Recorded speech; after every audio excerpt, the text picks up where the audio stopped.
Hello students, how are you. आज का जो हमारा टॉपिक होगा सब्लिमेशन। जैसा कि हमने अपने प्रीवियस लेक्चर में किया था change of state of matter, और उसी के बेस पे कुछ टर्म्स की थी। For example melting point, boiling point, या फिर कहें लेटेंट हीट ऑफ फ्यूजन या लेटेंट हीट ऑफ वेपोराइजेशन।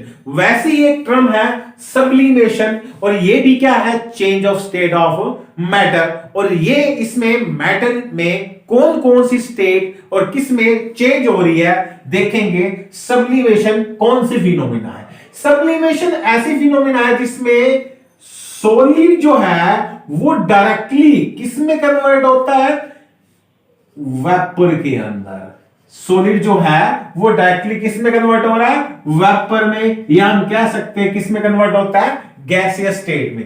अगर सॉलिड डायरेक्टली वेपर स्टेट में कन्वर्ट हो या वेपर डायरेक्टली किस में कन्वर्ट हो, सॉलिड में, without passing through liquid state is known as sublimation. दोबारा सुन ले कि कोई भी सॉलिड सब्सटेंस अगर डायरेक्टली कन्वर्ट हो रहा है किसमें, वेपर स्टेट में, any solid substance change into vapour state on heating.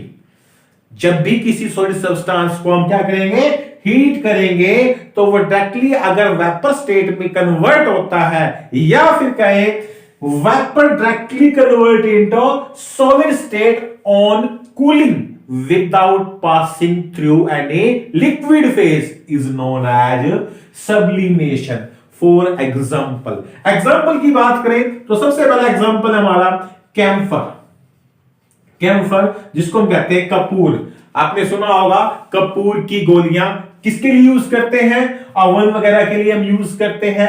Oven के अंदर क्या होता है, जब कपूर की गोली को जलाया जाता है तो कपूर मींस कैम्फर डायरेक्टली किस में कन्वर्ट होता है, वेपर के अंदर कन्वर्ट होता है। सॉलिड सब्सटेंस जो एक इंटरमीडिएट स्टेट है, लिक्विड स्टेट, उसके अंदर कन्वर्ट नहीं होगा। और कैम्फर डायरेक्टली किस में कन्वर्ट होता है, वेपर स्टेट में। इट मींस ये किसका एग्जांपल है, सब्लिमेशन। सेकंड एग्जांपल है नेपथलीन बॉल। सेकंड एग्जांपल है नेपथलीन बॉल। नेपथलीन बॉल्स किसके लिए यूज करते हैं, नेपथलीन बॉल को जब हम कपड़ों के अंदर रखते हैं तो आप देखते होंगे कि नेपथलीन बॉल कुछ टाइम के बाद में क्या हो जाती है, डिसअपीयर हो जाती है, मींस खत्म हो जाती है।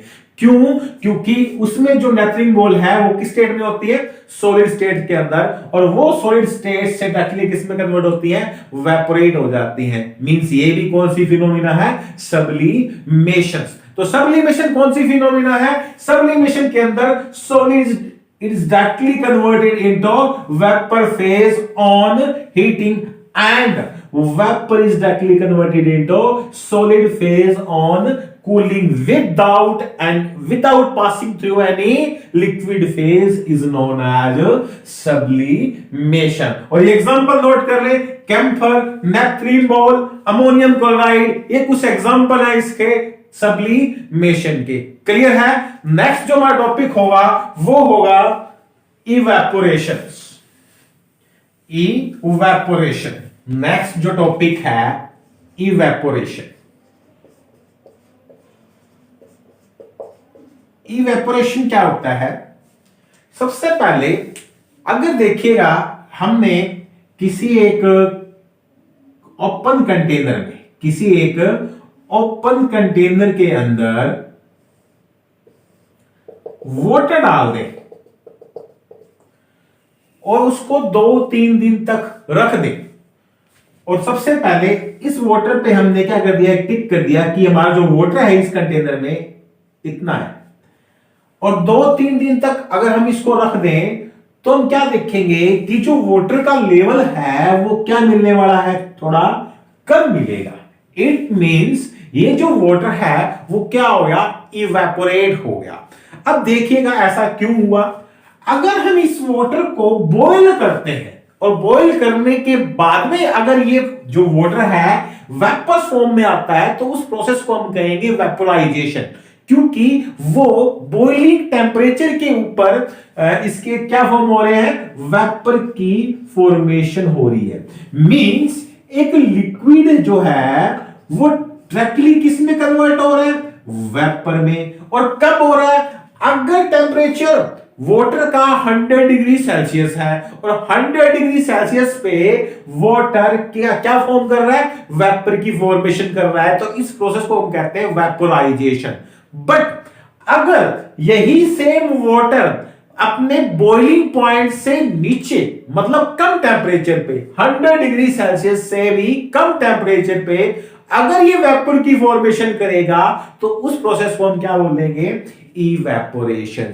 Means any liquid substance change into vapour form. Any liquid substance change into vapour form at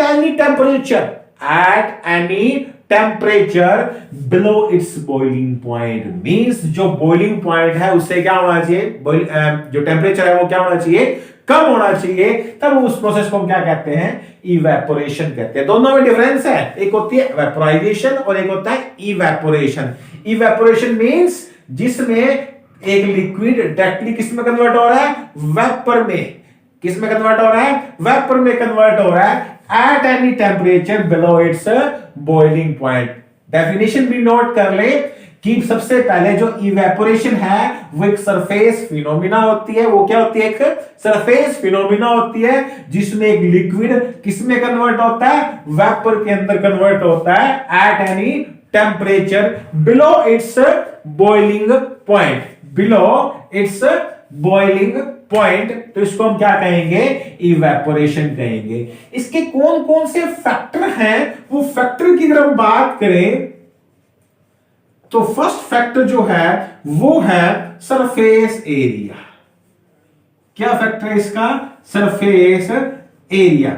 अगर सरफेस, एक तो हमने ये बाउल जो है इतना बड़ा लिया है और एक हमने ले लिया एक कप ऑफ टी, एक कप ऑफ टी, दोनों के अंदर हमने चाय डाल दी, टी डाल दी, तो बताइएगा सबसे पहले चाय किस में ठंडी होगी? किस में ठंडी होगी? जिसमें कंटेनर क्या है? बड़ा है।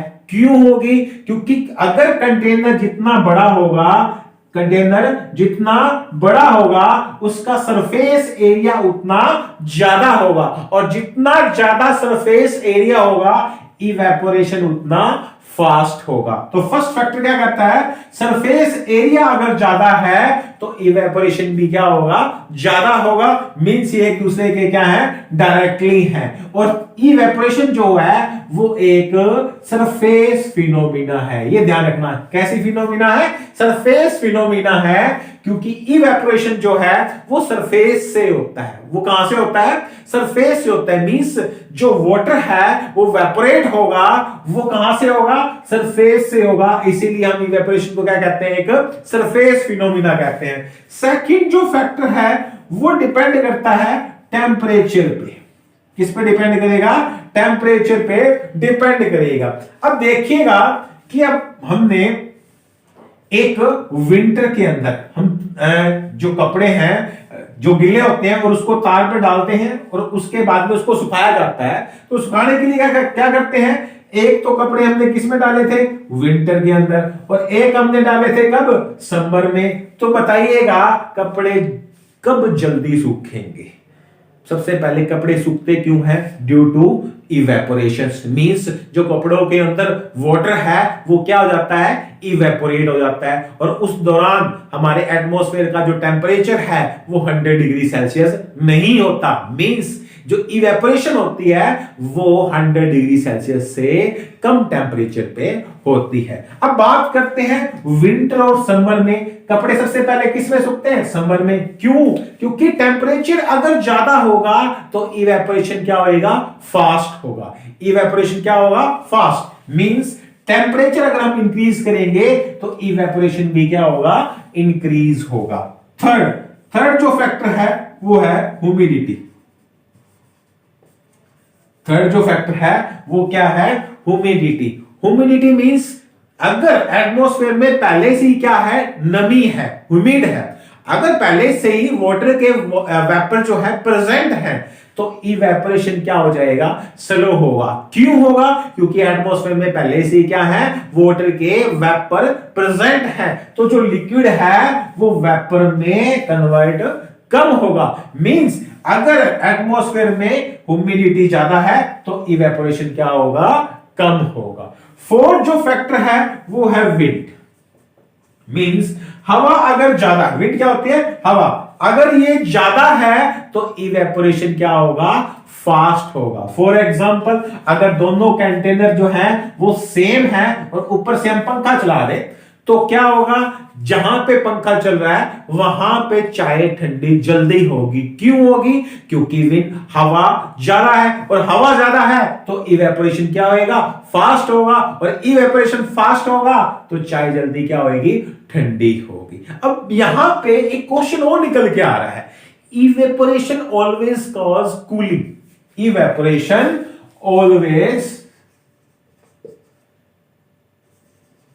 cause cooling, means इवेपोरेशन से क्या हो रही है, कूलिंग हो रही है। हमने अभी एग्जांपल लिया, चाय जो है वो क्या हो रही है, ठंडी हो रही है। क्यों, जैसे जैसे इवेपोरेशन होगा, जैसे जैसे इवेपोरेशन होता है तो जब वेपोरेट होते हैं तो वो यहां के आसपास की जो हीट है, मींस जो लेटेंट हीट ऑफ वेपोराइजेशन है, उसको क्या कर लेते हैं, वो एब्जॉर्ब कर लेते हैं और क्या हो जाते हैं, इवेपोरेट हो जाते हैं। और अगर चाय की हीट इवेपोरेट होगी तो चाय क्या हो जाएगी, ठंडी हो जाएगी। क्या हो जाएगी, ठंडी हो जाएगी। Means evaporation always cause cooling. Second example की बात करें, अगर हम अपने आप पे एसीटोन या पेट्रोल डालते हैं, छिड़कते हैं या डालते हैं, तो क्या होगा कि जो पेट्रोल है वो एक वोलेटाइल सब्सटेंस है, वो क्या होगा, इवेपोरेट होगा। जब वो इवेपोरेट होगा तो क्या होगा, जो हमारे हाथ की मींस हीट है उसको क्या कर लेगा, वो एब्जॉर्ब कर लेगा, और एब्जॉर्ब करने के बाद में क्या होगा, वो इवेपोरेट होगा, जिसके बाद में हमारे हाथ कैसा फील होगा, हमारी जो हथेली है, पाम है, वो कैसी फील होगी, ठंडी फील होती है। तो क्या है कि इवेपोरेशन के कारण क्या होती है भी, कूलिंग भी होती है। इवेपोरेशन के कारण क्या होती है, कूलिंग भी होती है। तो ये था इवेपोरेशन। इवेपोरेशन क्या होता है, जिसमें एक लिक्विड है वो वेपर में कन्वर्ट होता है। वो किस में कन्वर्ट होता है, वेपर में कन्वर्ट होता है at any temperature below it's boiling point. और ये चार फैक्टर हैं। फर्स्ट, सरफेस एरिया, अगर सरफेस एरिया ज्यादा है तो इवेपोरेशन क्या होगा, फास्ट होगा। टेम्परेचर भी अगर ज्यादा है तो इवेपोरेशन क्या होगा, फास्ट होगा। ह्यूमिडिटी, ये ध्यान में रखना, एक ह्यूमिडिटी जो है वो इवेपोरेशन का मतलब अपोजिट होता है। अगर ह्यूमिडिटी ज्यादा है तो इवेपोरेशन क्या होता है, कम होता है। और फोर्थ, विंड भी इसके डायरेक्टली है, मींस विंड अगर ज्यादा है तो इवेपोरेशन क्या होता है, फास्ट होता है। क्लियर है।